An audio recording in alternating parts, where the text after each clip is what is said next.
Gringo by director Adrian Grunberg.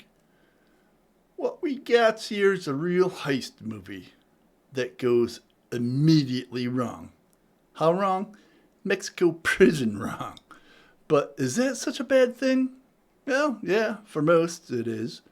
But for this fucking guy, land of crime opportunity. And maybe even something that doesn't suck. Well, for prison at least. Mexican or otherwise. So, a couple of fucking clowns are running from the cops. Literally. But in a car. But, driving from the cops doesn't quite have the same ring to it. So I'm taking some artistic liberties here. The driver survives after crashing over into the Mexican border with a lot of folding money on hand. The cops involved may not be the most scrupulous of people, so said cash disappears and said surviving clown ends up in a Mexican prison. Corruption of the southern border? What? You don't say. The driver, self-identified as Richard Johnson, aka Dick Johnson, when asked about his name, it is unfortunate. He seems to realize this is a prison, or is this the world's shittiest mall?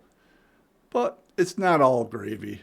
Fortunately for him, he's a suave hombre. He watches, he schemes, but most of all, he wants his money back.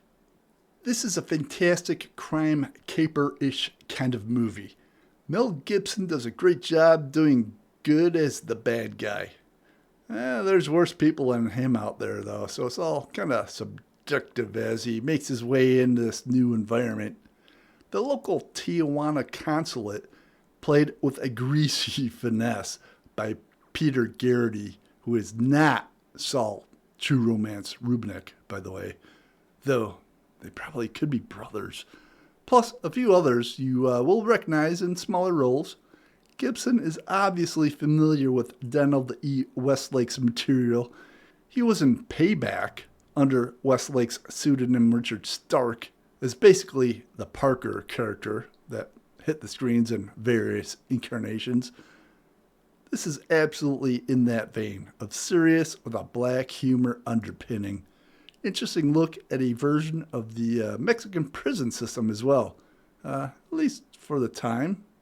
Great scene. The opening sequence overall is pretty great, really setting the tone of the action and attitude of the flick, with an added bonus of some great music by Alvin Lee's 10 Years After. As for a great quote, like my old mother always told me, "Fuck off, loser," by Dick Johnson. So yeah, story, 3.5 beers. There's some good dark comedy worked into the overall plot. And look, 4 beers, looks great. You know what? Check it out. Cheers.